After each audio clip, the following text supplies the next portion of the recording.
After serving 22 years in the Marine Corps, Jack Harlan finally bought himself 6 acres of rugged land on the outskirts of town, a quiet retreat he dreamed about during endless deployments. Friends and family ribbed him about it. Jokes flew about him turning into a cowboy raising cattle or vanishing off the grid like some survivalist hermit. But Jack didn't care. He was building his sanctuary. He poured his savings into constructing a sturdy cabin, rigging up solar panels and a backup generator, planting rows of fruit trees, and even digging a pond for fishing. Weekends became gatherings for barbecues with his wife, kids, and old buddies, laughter echoing under the stars as they toasted to simpler times. It was peaceful, the kind of life he'd fought for until the storm clouds gathered in the form of his nosy neighbors from the Eagle Ridge Hills community. The trouble started when developers carved up the adjacent land into a pristine gated subdivision, filled with identical McMansions, manicured lawns, and strict rules enforced by the Homeowners Association.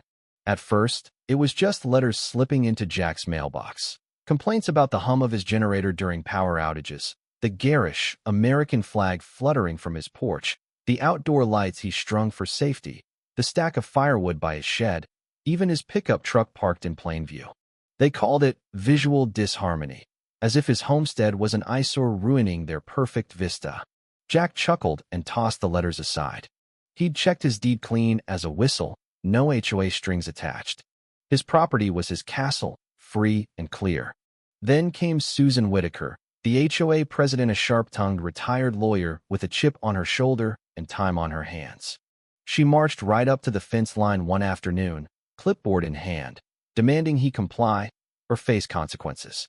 "This isn't the Wild West," she sneered, her voice dripping with condescension. "Your hillbilly setup is devaluing our homes." Jack kept his cool, politely reminding her she had no authority over him. But inside, he felt the old combat instincts stir. This wasn't a battlefield with rifles. It was a war of words and bylaws, and Susan was armed to the teeth. The harassment ramped up like a slow-burning fuse. More complaints flooded in. Noise from his grill on summer evenings, blurry photos of his campfire gatherings with friends, even an attempt to petition the county to close the shared gravel road because of excessive dust from his occasional drives. Susan's crew spied from afar, binoculars glinting in the sun, turning neighborly disputes into a siege. Jack stayed smart, documented every letter, installed security cameras around his property, and consulted a surveyor to confirm boundaries. But the tension built, a palpable storm on the horizon, whispers among his visitors about how far these entitled folks might push. Was this America, land of the free, or some petty dictatorship in suburbia? Memorial Day weekend hit like a powder keg. Jack hosted his annual barbecue, a sacred tradition for his Marine brothers-in-arms. About a dozen vets showed up, swapping war stories around the fire pit, low-country music playing as they grilled steaks and raised glasses to fallen comrades. Jack's son, Tyler, was there too, filming discreetly for a family keepsake, capturing the raw camaraderie.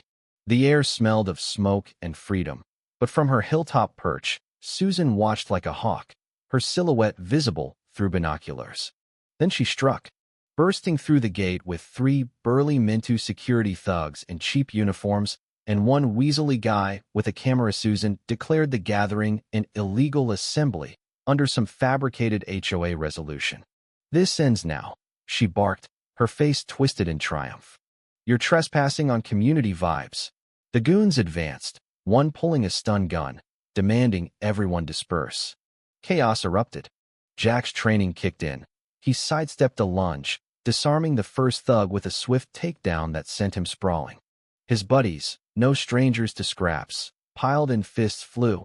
Another goon hit the dirt with a busted lip, the stun gun skittering into the grass. In the melee, Susan lunged forward, slipping on the pool deck and plunging into the water with a splash that soaked her designer blouse. She surfaced sputtering, screaming about assault, while her cameraman fumbled his equipment. Sirens wailed as police arrived, lights flashing across the yard.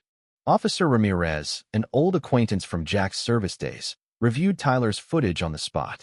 The video told the truth: clear trespassing, unprovoked aggression from Susan's crew. The goons were cuffed. One had outstanding warrants, the other an unlicensed weapon. Susan, dripping and defiant, got slapped with citations for trespassing and inciting violence. As they hauled her away, she yelled threats of lawsuits, but the tide had turned. The fallout was swift and savage.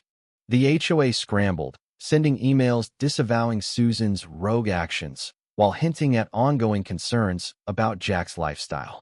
Undeterred, Jack hired attorney Elias Grant, a no-nonsense litigator who filed suit for trespassing, assault, emotional distress, conspiracy, and fraudulent impersonation.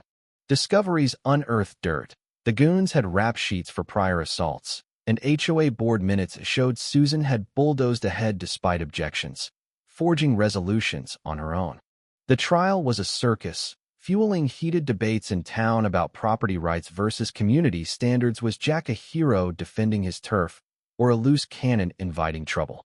Susan represented herself, a disastrous move, ranting about mandates that didn't exist and filing motions so absurd the judge threatened contempt.